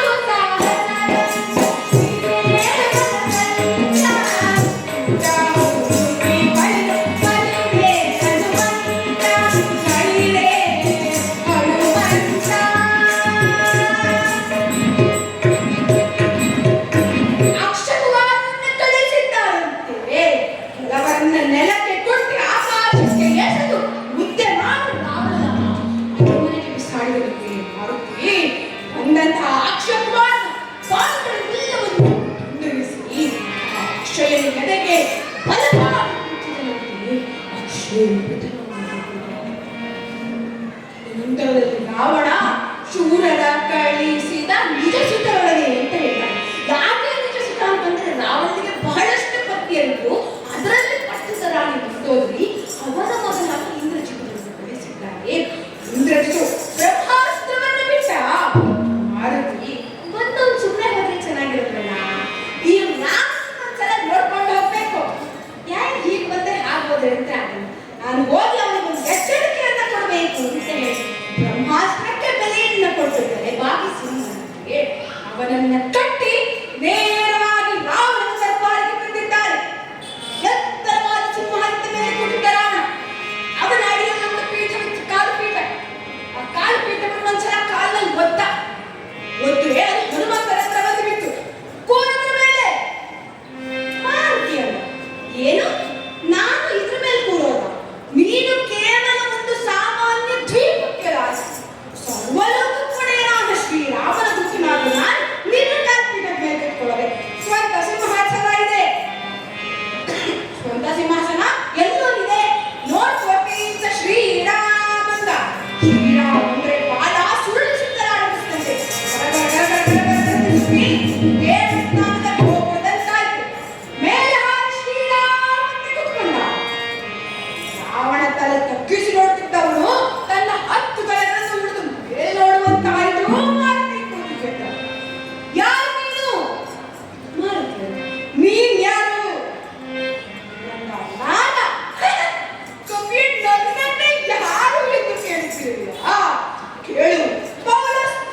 ದೈತ್ಯನ ಕೊಂದೆ.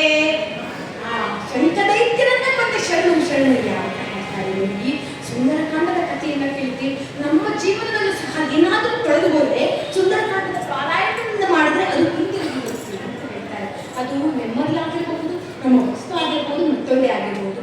ಹಾಗಿರುವಾಗ ಒಂದು ಇಲ್ಲಿ ವೀರಾಂಜನೇಯ ಉತ್ಸವದ ವರ್ಧಂತಿ ಉತ್ಸವದ ಸಂದರ್ಭದಲ್ಲಿ ವಿಶೇಷವಾದ ಸುಂದರಕಾಂಡದ ಒಂದು ಚರಿತ್ರೆಯನ್ನು ಕೇಳಿದ್ದೇವೆ. ಮುಂಚಿನ ಕಾಲದಲ್ಲಿ ನನಗೆ ಹಿಂದೆ ನಾನು ಶಾಲೆಯಲ್ಲಿ ಓದ್ತಾ ಇರ್ಬೇಕಾದ್ರೆ ದಿನಗಳಲ್ಲೆಲ್ಲ ನಾನು ವಿಜಯಪುರದಲ್ಲಿ ಇತ್ತು. ಆದ್ರೆ ಸದ್ವಿದ್ಯಾ ಮಕ್ಕಳು ಬರ್ತಾರೆ ಕಾಂಪಿಟೇಷನ್ಗೆ ಅಂತಂದ್ರೆ ನಮ್ಮಲ್ಲಿ ಒಂದು ಭಯ ಇರ್ತಾ ಇತ್ತು. ಅಂದ್ರೆ ಆ ರೀತಿಯ ಒಂದು ಸಂಸ್ಕಾರ, ಸಂಸ್ಕೃತಿ, ಆಚಾರ, ವಿಚಾರ ಕೂಡ ಇತ್ತು. ನನ್ನ ತಮ್ಮ ಈ ಶಾಲೆಗೆ ಸೇರಿ ಇನ್ನ 1 ವರ್ಷ ಆಗಿದೆ ಅಷ್ಟೇ. ಆದ್ರೆ ಈಗ 1 ತಿಂಗಳ ಹಿಂದೆ ನಮ್ಮ ಮನೆಯಲ್ಲಿ ಒಂದು ದುರ್ಘಟನೆ ನಡೆಯಿತು. ಆಗ ಇಡೀ ಸದ್ವಿದ್ಯಾ ಸಂಸ್ಥೆಯ ಶಾಲಾ ವರ್ಗದವರು, ಆಡಳಿತ ವರ್ಗದವರು ಸುಮಾರು ಜನ ಮನೆಗೆ ಬಂದು ಸಾಂತ್ವನವನ್ನು ನೀಡಿದ್ರು. ಈತ ಅವರ ಮನೆಯ ಮಗನಂತೆ ನೋಡಿದ್ರು. ಅದಕ್ಕೆ ನಾವು ಸದಾ ಕಾಲ ಅವರ ಕಾಲವನ್ನು ಚಿರುಣಿಗಳಾಗಿರ್ತೀವಿ. ಇಂದೂ ಸಹ ಈ ಒಂದು ತೊದಲ್ನುಡಿಗಳನ್ನ ಆಡಲಿಕ್ಕೆ ನಮಗೆ ಅವಕಾಶವನ್ನು ಮಾಡಿಕೊಟ್ಟಿದ್ದೀರಾ. ಆದ್ದರಿಂದ ಆಡಳಿತ ವರ್ಗದವರಿಗೆ ಎಲ್ಲರಿಗೂ ಸಹ ಪೂರ್ವಕ ಧನ್ಯವಾದಗಳನ್ನು ಅರ್ಪಿಸುತ್ತಾ ಆ ಮುಖ್ಯ ಪುರಾಣ ಶ್ರೀ ಸೀತಾಪತಿ ರಾಮಚಂದ್ರ ದೇವರು ಸರ್ವರಿಗೂ ಸಹ ಮಂಗಳವನ್ನು ಮಾಡಿ ಅವನ ಮೇಲೂ ಸಹ ತಮ್ಮೆಲ್ಲರ ಆಶೀರ್ವಾದಗಳು ನಮ್ಮೆಲ್ಲರ ಮೇಲೆ ತಮ್ಮೆಲ್ಲರ ಅನುಗ್ರಹ ಇರಲಿ ಅಂತ ಪ್ರಾರ್ಥಿಸುತ್ತಾ ಆ ರಾಮದೇವರ ಮುಖ್ಯ ಪ್ರಾಣದೇವರ ಶರಣಾರ್ಥಗಳಿಗೆ ನಮಿಸುತ್ತಾ ಆ ಭಗವಂತ ಸಕಲ ಸುಖ ಸಂಪದವನ್ನ ಕೊಟ್ಟು ಕಾಪಾಡಲಿ ಅಂತ ಪ್ರಾರ್ಥಿಸುತ್ತಾ ಈ ಕಥೆಗೆ ಮಂಗಳವನ್ನು ಹಾಕಿದ್ದೇವೆ. ಶಂಕ ದೈತ್ಯನ ಕೊಂದೆ ಶರಣು ಶರಣಯ್ಯ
ಎಲ್ಲರೂ ಕೈ ತೆಗೆದಿಟ್ಟು ಸಂಪಾದನೆ ಮೂಲಕ ಅವರಿಗೆ